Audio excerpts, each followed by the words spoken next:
All right, everybody, we are now going to talk about Roman numerals in chords and how they relate to chords, the notes of the scale, scales themselves, and patterns that we notice in songs between scales.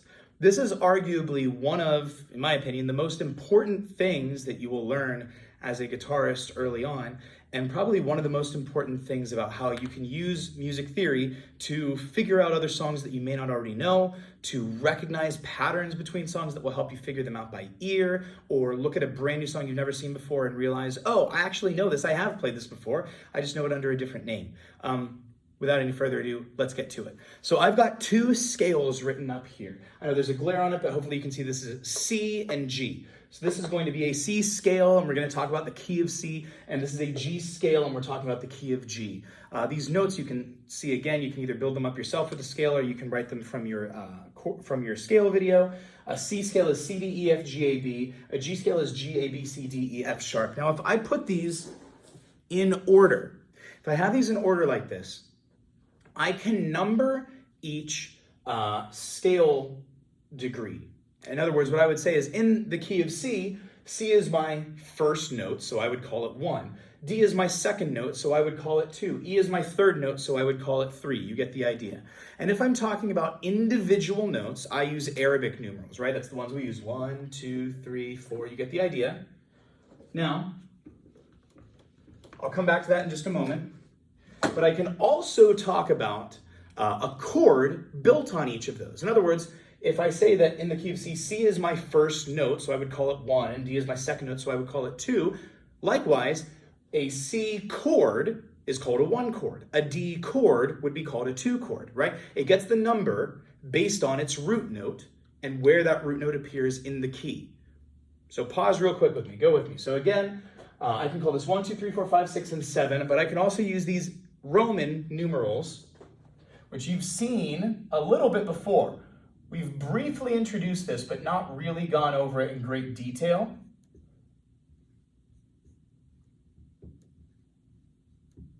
Now, a couple things I want you to note. You'll notice that there is a mix of capital and lowercase Roman numerals here.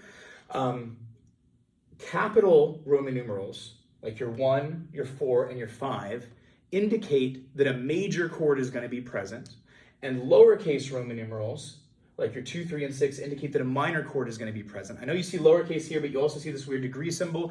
That's a diminished chord. We're not worried about that at all. It's not something that is in the scope of this class. We can just forget that it's there. We care about the upper and the lowercase primarily. We're not going to worry about this degree symbol or diminished sign, as we would call it in music. But what I want to get across is this. I said before that I can have my numbers 1, 2, 3, 4, 5, 6, and 7 instead of my actual letters in the scale. Why would I want to do that? Well, because it's actually not the notes of any song that make it sound like the song you think you recognize. I can prove it to you right now.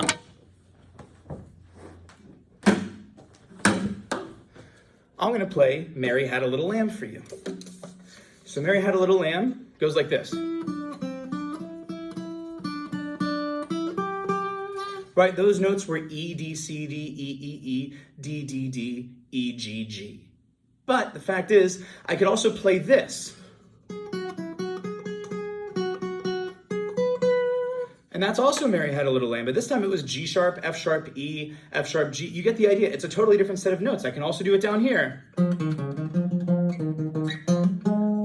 And that's still Mary Had a Little Lamb. So it's different notes every time. Why do you hear it as that? Well, it's because what matters is not the absolute notes. It's the relationship between the notes. And that is what these numbers let us do. There's a reason that I did these numbers over two scales, both the scale of C and the scale of G. Because what I played for you a moment ago was Mary Had a Little Lamb, and the way that I did that is I played in the key of C first. E, D, C, D, E, E, E, D, D, D, E, G, G. If you take those numbers, that was an E first. That's the note 3, E, D, C, D, E, E, E. Again, E, D was my second note, C was my first note. So this is actually Mary Had a Little Lamb. And I can plug it in now to my other keys as well. So Let's put these numbers in. 1, 2, 3, 4, 5, 6, 7. We already plugged it into E and said that this is what it would be. Nice. Well, what I can do now, I've got my G scale. Let me plug those notes into G, and we'll play it there.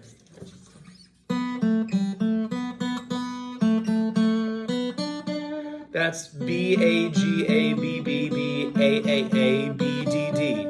Right? Still Mary Had a Little Lamb. Why? It's because of those numbers. It's because we went 3, 2, 1, 2, 3, 3, 3. B, A, G, A, B, B, B. Hopefully you get the idea. Now, once again, I just want to point out what I'm talking about there are individual notes. And that tends to be when we use these Arabic numerals, the standard 1, 2, 3, 4, 5, 6, 7 that you're used to seeing. And that would tell you what notes to play. Now, I more wanted to use that to prove a point to you. We're not really interested right now in the Arabic numerals of the individual scale degrees. I just wanted, as I said, to prove a point. What I'm more interested in right now is these Roman numerals. I said that when we use Roman numerals, they represent chords, right? And so here's the thing, a C chord, a D chord, an E chord, they're going to have certain relationships as well. Now, one thing I wanted to point out, I said a moment ago that all of these uppercase numerals indicate major chords, and all the lowercase numerals indicate minor chords. So let's mark those. Under any place where I've got the 2 or 3 or 6, I need to mark the respective chords minor. So in the key of C, this D chord, it's going to be a D minor chord. E chord, E minor, and the A chord, A minor. As I start to have down here in the key of G, A minor chord, B minor chord, and E minor chord, right? So we can start to see those, and we can kind of expect to see those because we've run across before having an A minor, for example, in the key of C. But there's a couple things that I want to note here. There's 2 directions we want to be looking at this chart. If I look left to right in C, C minor, D minor, E minor, F, G, A minor, B, in the same way that I expect to see the notes, C, D, E, F, G, A, B show up in this key, I expect to see the chords, C, D minor, E minor, F, G, A minor, and B show up. And we've seen that before when we've done some songs that use a combination of C, F, G, and A minor, right? You see all of those up here. Likewise, in the key of G, I expect to see the chords G, A minor, B minor, C, D, E minor, and then again F sharp diminished, but we're not going to worry about that. But you've seen that. Think about Country Roads, the first song that we learned. We've got G, C, D, and E minor, right? Those are the chords that show up. Now, those are the chords that show up, and they have a relationship between them in just the same way that the notes do. Let's go back to Country Roads. The first song that we learned was Country Roads, which started G, then D, E minor, C, and then the second line was slightly different, G, D, C, G, right? That's what we had. Well, all of those chords are part of this set because we played it in the key of G. So what I want to do now, let's substitute out the Roman numerals for each respective chord. Now again, I know some of these chords like G, they show up in both keys. We're not worried about C right now. We're talking about the key of G. In the key of G, G is a 1 chord. So I'm just going to write that over here. Likewise, in the key of G, D is a 5 chord. Hopefully you can follow me. E minor is 6, and C is 4. In the second line of our music, we go back to a G, that's a 1 chord again. D is another 5 chord, C is a 4 chord, and back to G, which is a 1. So let me explain it to you this way. This is not Country Roads. This is Country Roads as it's been manifested in a particular key. The essence of Country Roads is this. In any key where you have a 1 chord, a 5 chord, a 6 chord, a 4 chord, 1, 5, 4, 1. That's going to sound like Country Roads, and I'll prove it to you right now. I'm going to do it in the key of C. So let's figure out what that would be real quick. I'm just going to do this on the other side. So in the key of C, what would my 1 chord be? I'm looking up at this chart now. Hopefully you can see that. It would be a C chord. 5 chord, take a look over. G, you can go along. 6 is going to be A minor. 4 is F. Then I'm going to go back to my one chord, C, G, F, C. So hopefully you can see that is this chord progression, this Roman numeral progression in the key of C. And it should still sound like Country Roads, as long as I'm in tune, which I am relatively. C, G, A minor, F, C, G, F, back to C. I can play the melody.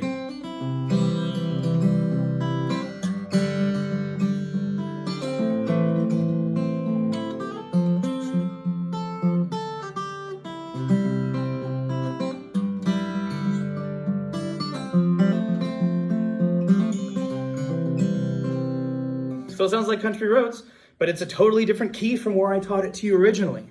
So there's a lot that we can do with this. This is incredibly powerful stuff. Again, what we're getting at is that it is not the notes and it is not the chords that make up any song that you know. It's about the relationship between them. When we write these Roman numerals, what it is it's a way of us describing the way that any given chords relate to each other in a particular key. And so what I can do is I can write out any scale and I can throw in these chords and I can understand what my 1, 4, 5, and 6 should be, and I can figure out how to play Country Roads in a completely different key.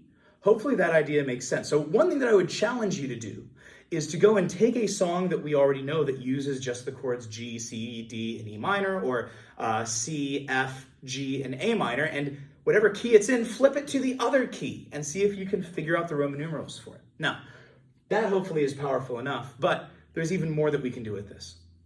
Let's say real quick that there is another song that you want to learn, and it's in a key that uses chords that we haven't learned yet. I'm going to cross this out.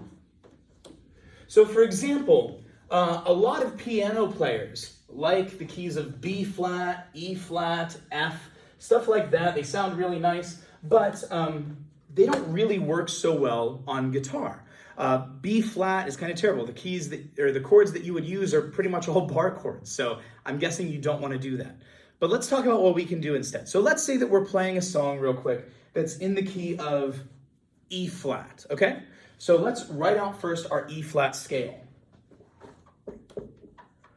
Now you can do this on your own or follow along with me if you want. We're going to start on E flat.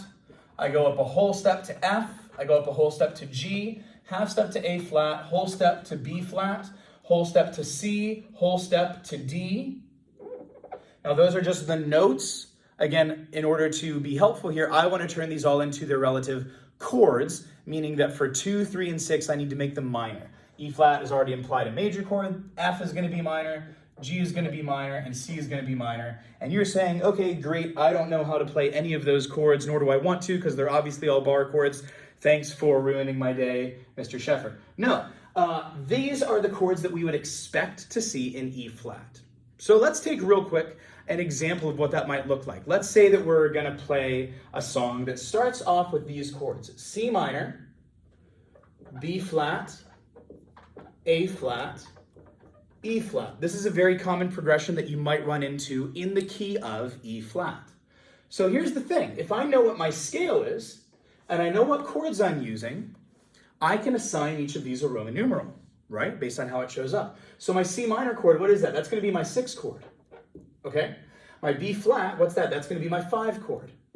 A flat, that's going to be my 4 chord. And E flat is 1. So look, we've taken your unplayable song and we have distilled it to its essence of what the chords actually are. And so guess what? I can now instead choose to find the 6, 5, 4, and 1 chords in a key that I actually know how to play, like the key of G or the key of C. Let's use the key of C as an example, and I'll show you why in just a moment. But go ahead and now, what I want us to do is we're going to take a look in the key of C, and we're going to write these out. So what is my 6 chord in the key of C? Should be A minor. What's my 5 chord? G, 4 is F, and C is going to be 1. So guess what? You've now moved this song in a key that you can't play to a key that you can play, and chords that will work with it. So you can play this. The word that we use for this, when we move something from one key to another and we keep those relationships the same, it's called transposing or transposition. So you have now transposed this song from the key of E flat to the key of C.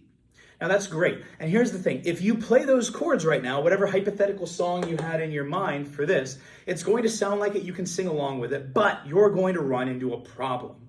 That problem is this. You're going to notice, okay, well, I can play it and that sounds good, but if I play it with the recording, it doesn't sound right.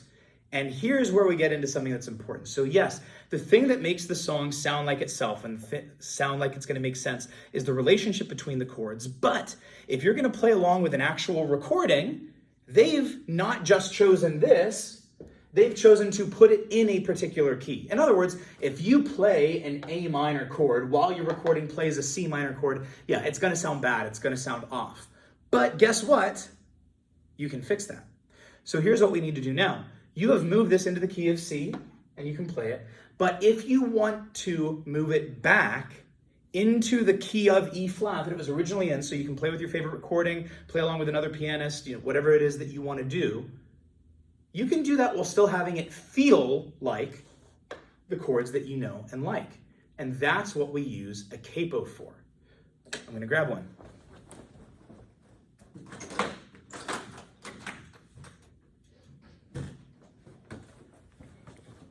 I know it's not as exciting when I've got a camera and I run off screen to get something, but I trust it's worth it. So here's what a capo does. Let me play real quick for you an E flat chord. And you can take my word for it, hopefully, that this is an E flat chord. Listen. You can see that it's a bar chord. I'm barring it. Well, I'm going to do this real quick. I'm going to put a capo on my guitar. And now I'm going to play a C chord. You can see that's a C chord. Well, guess what? Listen. That's the E flat chord that I just played. Here's what a capo does. Remember what we talked about before with bar chords. A bar chord has you take the shape of an open chord and simply move it up so it turns into something else. What is an F chord? It's an E chord that we've moved up one fret. Well, that's what a capo does. It basically acts as a bar for you. And so what happens is I can take my C chord, and if I raise it up enough, if I know where to put it, I can make that C chord sound like an E flat chord. How am I going to do that? Okay, well, what I need to do here, this is really important. When you throw on a capo, you can only raise the sound of your chord. You cannot lower it, and I'll explain why that matters in a moment. But so what I want to do is I want to look at, go ahead and grab your chart right now, and I want you to find a C. As always, you can use any C. I'm going to use this A string 3rd fret. So it's on A3. I'm now going to look for an E flat. I know I don't have it written in, but yours will have it written in here on A6. What I want to look at is I want to say, how many frets do I need to go up from my C to my E flat? I'm going to go up 1, 2, 3 frets. Whatever number you got, that's what fret you should throw your capo on. And now, I'm going to come back to that in a moment. We'll talk about the nuances. But now, if I play in the key of C, it is going to sound in the key of E flat. In other words, let me take off my capo real quick and I will play these chords for you. Here's a C minor, B flat, A flat, E flat.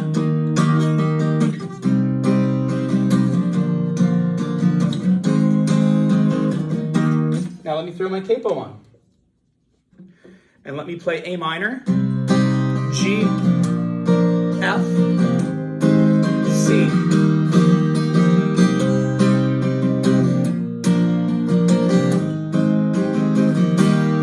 Hopefully you can hear that they're the same chords. So what we're doing at this point, this is so important, is you're going to be able to play in any key. So it's going to sound like it's whatever key you want it to be, but it will feel like only the keys that you know. There's a reason that a lot of worship leaders, I wouldn't say this is the best thing to do, but only know perhaps 6 to 8 chords. And here's the thing, is because if you know how to play pretty much any of the main ones you need to run into, your 1, 4, 5, and 6 chords, which are the most common ones that appear in the key of C and in the key of G, and you know how to move around a capo, you can literally play thousands, if not tens of thousands, if not hundreds of thousands of songs just with those chords, knowing how to move this around. So I want to talk about what we did again to get this capo to make it work. So what I'm doing here, I can do this either with the whole key or with just a single chord, but I want to play, in other words, I want to hear the key of E flat. I'm going to write that up here. So again, we want to hear the key of E flat. There we go. and I want to feel like I'm playing in the key of C.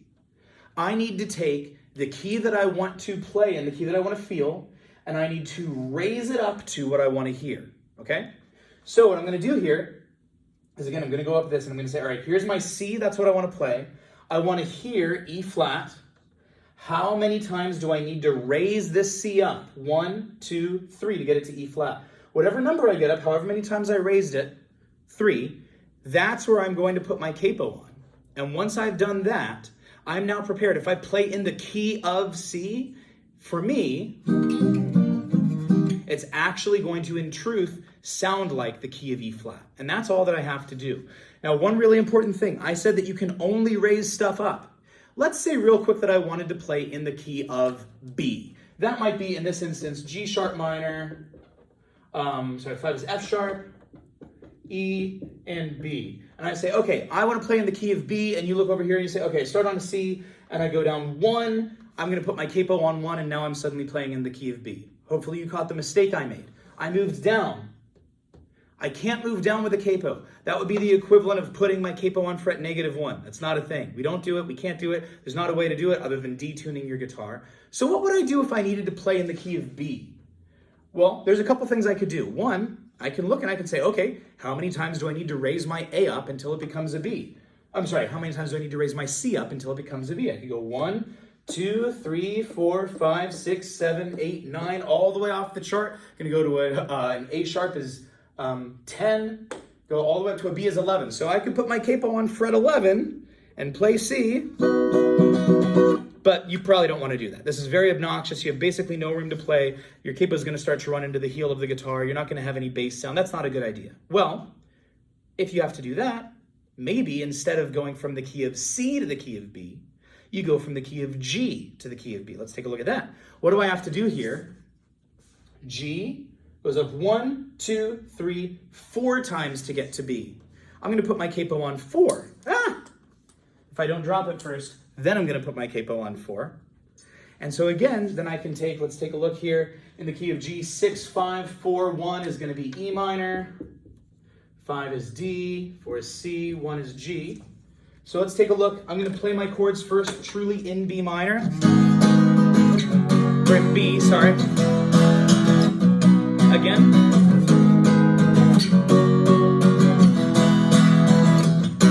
Here we go with capo 4. And now playing the chords in G.